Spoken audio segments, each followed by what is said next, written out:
be ready.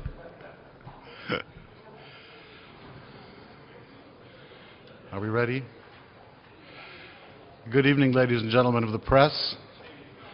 As requested by Security Council Resolution 2044 of April 2012, I have just briefed the Council on the latest developments in the search for a just, lasting, and mutually acceptable political solution of the Western Sahara conflict, which will provide for the self-determination of the people of Western Sahara. I shared with the Council the findings and recommendations that emerged from my visit to North Africa from October 25th to November 11th. I visited Morocco and the Polisario leadership, as well as Algeria and Mauritania, and met with political leaders and representatives of civil society, as well as senior government authorities at each stop. Everywhere, my welcome was warm and without reservation. In addition, I visited Western Sahara for the first time and met with a broad range of Sahrawis there and elsewhere. The state of bilateral relations between Morocco and Algeria and next steps in building the Arab-Maghreb Union were also examined. In addition, on my way home, I held consultations in Madrid and Paris. The governments of Morocco, Algeria, Mauritania, Spain, and France, as well as the Polisario Front and MINURSO, extended full cooperation, and I thank them. The situation remains very worrisome and should remain on the radar of the international community. As I stated in Madrid, the conflict over the final status of Western Sahara has gone on for far too long. While some may believe that the status quo is stable and that it is risky to take chances for peace, I believe that this is a serious miscalculation, particularly now that the region is threatened by extremist, terrorist, and criminal elements operating in the Sahel. In these new circumstances, this conflict could, if left to fester, feed growing frustration and spark renewed violence and hostilities that would be tragic for the peoples of the region. This conflict must be resolved, and I believe that it can be resolved if there is a will to engage in real dialogue and compromise. With regard to next steps, my sense is that convening another round of informal talks immediately would not advance the search for a solution. We have had 9 such rounds since August 2009, without results on the core issue of the future status of Western Sahara. Rather than going back directly into another round, therefore, I intend to focus first on additional consultations with key international stakeholders, and then to engage in a period of shuttle diplomacy with the parties and neighboring states in the context of 1 or more visits to the region, including to Western Sahara. It is my hope that these activities will lay the groundwork for effective resumption of face-to-face meetings between the parties. The parties and the neighboring states, as well as members of the Security Council, have welcomed this approach and have stated their readiness to continue to work with me in the coming months. I must stress that the principal responsibility for making progress rests with the parties themselves. That said, the UN will spare no effort to assist them, and I've asked the members of the Council and of the wider international community to join in encouraging them to enter into serious negotiations to arrive at an honorable settlement that ends the humanitarian tragedy that long separated families have been enduring. Thank you. A few questions.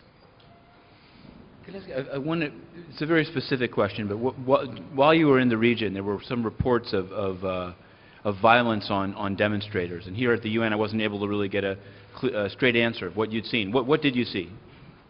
What I personally saw, I saw no such activity. I received reports of demonstrations, of police action, of incidents of violence during my visit to Western Sahara and thereafter.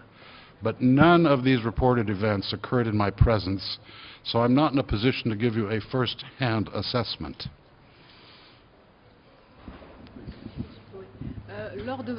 I'm going to speak in French. Lors de votre visite dans la région, vous avez parlé avec vos interlocuteurs, notamment algériens, du recensement. The issue of the census, cette question du recensement a été abordée en premier lieu à Rabat, et j'ai soulevé cette question à Tindouf et à Alger, où les autorités sur place m'ont dit que le HCR est satisfait des chiffres fournis par le pays hôte en ce qui concerne le nombre de réfugiés, ce qui permet de définir le niveau d'aide humanitaire, et que aller plus loin que ça relève d'un aspect politique qui n'est pas justifié.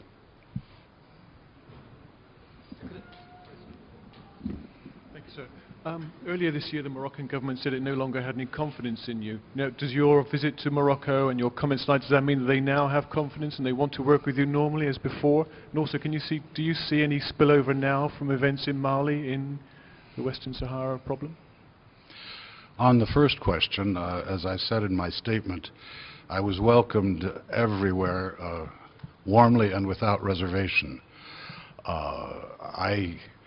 It's not to me to try and explain the actions of a government, and if you have questions about that, I suggest you ask the proper people. As for the relationship between events in Mali and events in the Western Sahara, to me, what is going on throughout the Sahel in Mali demonstrates the need to address and settle this long-standing dispute, which could be exploited by one party or another in the Sahel to destabilize the region.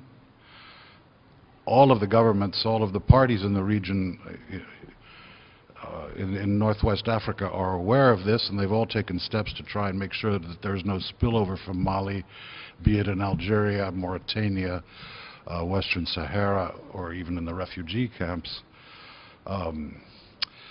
And so I did sense a general awareness that, yes, this is a time to start getting serious, but I did not yet sense a readiness to take that first step towards getting serious. So we're going to have to work on this.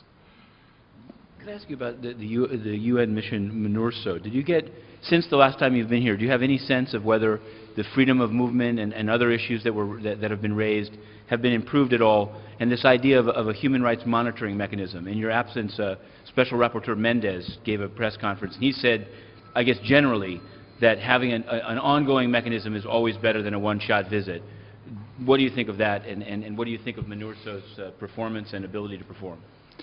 Well, as I told the Council, one of my strongest impressions was the sense of professionalism and commitment that I discovered at MINURSO headquarters and at the team sites I visited in Mahbes and Tifariti. I wanted to give the special representative his own chance to stand here, but he was very modest and decided I could answer for him on the other question. He did brief the Council and stated that there has been no restriction on freedom of movement, none whatsoever, and that the issue of access to interlocutors is an issue that's under ongoing discussion with the two parties. On the Moroccan side, there is an issue of how to interpret MINURSO's mandate, and my feeling has been that this is not some huge change. This is not the UN trying to completely alter the terms of its engagement in Western Sahara. It is simply an effort to enable the Secretary General's Special Representative for Western Sahara to respond to requests from the Council, from the Secretary General, for independent information about the working environment of MINURSO. And to me, that is a perfectly normal, non-threatening function that I'm confident that working with the Moroccan authorities we will be able to clarify.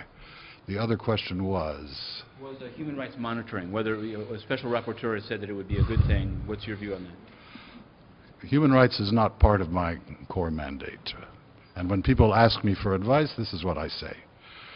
First of all, you've all seen reports of alleged violations on both sides. Some of these have come in reports from the special rapporteurs and in other reports from NGOs, etc. So there is information out there. It's up to the Council and to the High Commissioner for Human Rights to determine whether this information is so serious as to warrant close international attention. If they decide that it does, it's up to them to determine what form such attention would take. It's not up to me to recommend one form or another. So I leave this matter entirely in the hands of the Council and in the hands of the High Commissioner for Human Rights. About freedom of the press. There were some reports of foreign reporters being expelled.